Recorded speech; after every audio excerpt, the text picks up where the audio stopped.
Hello बच्चों, आप सबका स्वागत है एचपी स्टडी फाउंडेशन पर। बच्चों, आज हम इस न्यूज चैनल पर आपके लिए कुछ मजेदार लेक्चर लेकर आए हैं। आशा करते हैं कि आज का लेक्चर आपको बहुत ही ज्यादा अच्छा भी लगेगा और एक नई एनर्जी के साथ कुछ नया सीखने को भी मिलेगा। चलो बच्चों, बात करते हैं। आज हम धातुओं और अधातुओं के मध्य क्रिया, जो मेटल है एंड कुछ नॉन मेटल है, उनके मध्य रिएक्ट कैसे होता है, कैसे फटकते हैं, क्या होता है, चलिए बात करते हैं। तो बच्चों, आज देखें तो, लेकिन एक बात बताने से पहले, यदि चैनल पर आप नए हो तो चैनल को सब्सक्राइब अवश्य कर लें और वीडियो को जितना हो सके उतना ज्यादा शेयर अवश्य करें। चलिए बात करते हैं। चलिए, हमने यहां बात करें, मैंने हेडिंग डलवाई धातुओं व अधातुओं के मध्य क्रिया। बच्चों, आपको बता दूं मैं कि लेक्चर जरूर छोटे छोटे आ रहे हैं इस वीडियो पर, लेकिन सभी के सभी आपके लिए यूजफुल हैं।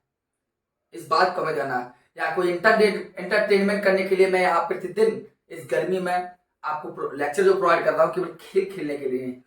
मैं केवल इतना चाहता हूं कि लेक्चर ऐसे रहे, छोटा जरूर रहे, लेकिन आपको भी लगे कोई है पढ़ाने वाला। ठीक है, ये चैनल अपनी ही है, सब्सक्राइब अवश्य करें। देखिए, धातुओं व अधातुओं के मध्य रिएक्शन क्या होगी, क्रिया क्या होगी। तो धातुओं और धातुओं के मध्य क्रिया दिया आपको सीखना है। तो पहले एक बात ध्यान रखना, पहले एक बात जान लीजिए हमसे, कोई भी मेटल हो वह क्रिया तब करेगा जब उसमें अनपेयर इलेक्ट्रॉन हो, जब उसमें अयुग्मित इलेक्ट्रॉन हो, तभी वह क्रिया करेगा। इस बात को ध्यान देना।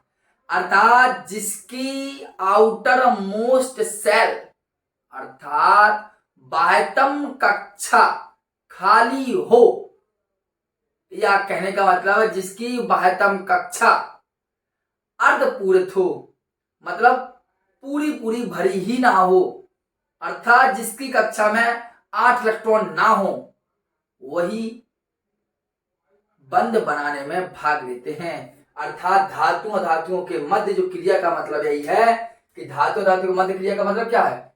इसके लिए ऐसा कर सकते हैं, धातु और धातुओं के मध्य बॉन्ड लिख देता हूं मैं। देखिए, तो सबसे पहले एक नोट पॉइंट आप रखेंगे कि अक्रिय गैसे, इनको लिखेंगे भी अक्रिय गैसे, जैसे सर हीलियम हुआ, जैसे सर नियॉन, जैसे कि आर्गन, जैसे कि क्रिप्टॉन, जैसे कि रेडॉन, जैसे जीनॉन, जैसे कि रेडॉन। अक्रिय गैसें की अष्टक की, वैसे लिख दें, अक्रिय गैसें कोई भी केमिकल बॉन्ड, अर्थात कोई भी रासायनिक बंध नहीं बनाती, नहीं बनाती। कहा मैंने कि अक्रिय गैसें कोई भी रासायनिक बंध नहीं बनाती। इस बात को आप ध्यान दे लीजिए। मैं केवल यहाँ लेक्चर छोटी जानकारी लेके आया हूं बस, कि मैंने कहा अक्रिय गैसें हैं, कोई भी रासायनिक बंध नहीं बनाती। क्यों नहीं बनाती सर? क्योंकि इनकी अंतिम कक्षा या आउटर मोस्ट सेल, इनकी अंतिम कक्षा पूर्ण भरी होती है। अंतिम कक्षा क्या होती है? पूर्ण भरी होती है, इसीलिए कोई रासायनिक बंध नहीं बनाते। मतलब जैसा कि आपको पता है, हीलियम की अंतिम कक्षा में तो पूरा का पूरा भरा है, चिल है भैया, सो रहा है, किसी से मतलब ही नहीं है। और बाकी आपका चाहे नियॉन हो, चाहे आर्गन हो, कोई भी हो, इन सब के अंतिम कक्षा में आते, इन्हें किसी से मतलब ही नहीं है। बोले हम ही हम हैं, ये सब कुछ इन्हीं के पास है, इन्हें किसी से मतलब नहीं है। तो आपको बात समझेगी। लेकिन यहां पर एक पॉइंट और जानेंगे, अब बंध कौन बनाता है। तो मैं आपको बता दूं, यदि धातु, और धातु को मैं लिखता हूं मेटल, इसके लिए हम, और प्लस मैं कहता हूं अधातु, इसके लिए हमने मान लिया, समझ लो ए। क्या मान लिया? ए। धातु अर्थात मेटल मान लिया मैंने, या मान लिया अधातु, इसके लिए माना ए। क्या धातु क्या है, नॉन मेटल। ये आपस में रिएक्ट करेंगे और जो बनाएंगे वो बॉन्ड का नाम होता है, उस बॉन्ड का नाम होता है, धातु और धातु जो बॉन्ड बनाते हैं उस बॉन्ड को कहते हैं हम आयनिक बंध। उस बंध को क्या कहते हैं हम, आयनिक बंध। ठीक, अगर क्वेश्चन आपसे पूछ लिया जाए कि धातु और धातु के मध्य कौन सा बंध बनता है सर, तो भैया आयनिक बंध बनता है। क्या बनता है, आयनिक बंध। अब जैसे इधर एम था या ए था तो हम क्या लिख देंगे, एम और ए, ये वाला बॉन्ड बनता है। आप इसकी एग्जांपल की बात करते हैं तो देखो NaCl ऐसा होता है, KCl आपका है, CaO आपका है, MgO आपका है, ये सब के सब तो क्या है, एक्सेट्रा अर्थात ETC। इस सभी के सभी क्या है, Na क्या है, धातु, Cl क्या है, अधातु, K क्या है, धातु, Cl क्या है, अधातु, Ca क्या है, धातु, O क्या है, अधातु, Mg क्या है, धातु, O क्या है, अधातु, है ना धातु धातु के मध्य। तो जो धातु और अधातु के मध्य जो बॉन्ड बनता है उसी को बोलते हैं हम आयनिक बंध। बात समझ में। चलिए अगली बात कर ले रहा हूँ, यहाँ मैं केवल बॉन्डिंग की जानकारी देता हूँ कि कौन के मध्य कौन बनता है। ये प्रक्रिया मैं बाद में बताऊंगा आपको अच्छे से लेक्चर में, जो बड़ा लेक्चर लेके आऊंगा इसी स्टडी फाउंडेशन क्लासेस पर, तब वहां बताऊंगा रासायनिक बंध होते क्या है। अभी क्योंकि मैं ये चाहता हूं कि आपको एक क्लास प्रतिदिन मिले जिससे आप कुछ पढ़ सके। ठीक है, मुझे पता है कई टीचर होंगे, आप अगर सर आप नहीं दोगे तो कोई और देगा क्लास, मुझे पता है देंगे कुछ, लेकिन मैं ये चाहता हूं कि मैं अच्छे से अच्छा आपको प्रयास करूं देने का। वो तो फिर आप बता सकते हैं कि अच्छा है कि बुरा है। इसलिए अच्छा है कि बुरा है लाइक अवश्य ठोक दे और कमेंट बॉक्स में कमेंट जरूर करके बताएं। ठीक है सर, चलिए याद करते हैं।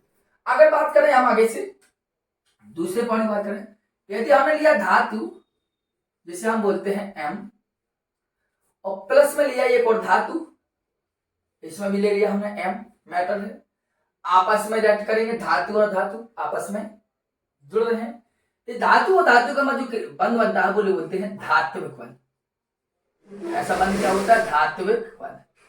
मतलब जब धातु और धातु आपस में रिएक्ट करते हैं, इक्वल मिलते हैं, तो धात्विक बंध बोलते हैं। धात्विक बंध बोलते हैं जैसे एम और एम के मध्य। एग्जाम्पल है कॉपर है, Ag है, Au है, कोई भी हो ऐसा आपकी आयनिक वो धातु बना है। जब धातुओं के मध्य बॉन्ड बनता है तो उसे बोलते हैं धात्विक बंध।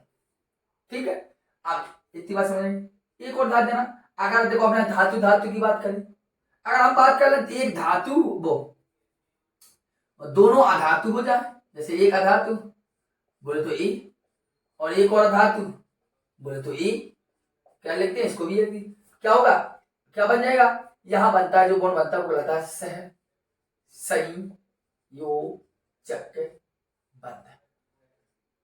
ए सिंगल बॉन्ड ए। देखो बच्चों आपको बता दूं, अधातु अधातु के मध्य जो सहसंयोजक बंध बनता है वो बॉन्ड के भी कई दूसरे दो तरह के प्रकार होता है। मैं आपको बता दूं क्योंकि फिर आप सोचोगे सर ने तो ये गलत बताया, क्योंकि मैं आपको ये केवल जानकारी दे रहा हूं कि धातु अधातु के मध्य बॉन्ड कौन बनता है, सहसंयोजक बंध। ठीक है, और यदि आपको इसके बाद इसी के संबंध में अगर लेक्चर चाहिए तो हमें कमेंट बॉक्स में एक बार बता देना, तो मैं आपका सहसंयोजक बंध को ज्यादा विस्तार से लेके आऊंगा, इन सभी बॉन्डों को ज्यादा विस्तार से लेके आऊंगा। मैं केवल अभी जानकारी देने के लिए आया हूं इसके लिए, क्योंकि सहसंयोजक बंध एक ध्रुवीय सहसंयोजक बंध होता है, एक अध्रुवीय सहसंयोजक बंध। जब सहसंयोजक बंध में क्या होता है कि सहसंयोजक बंध की एक शर्त होती है कि जब दो परमाणु के मध्य विद्युत ऋणात्मकता का अंतर शून्य हो तब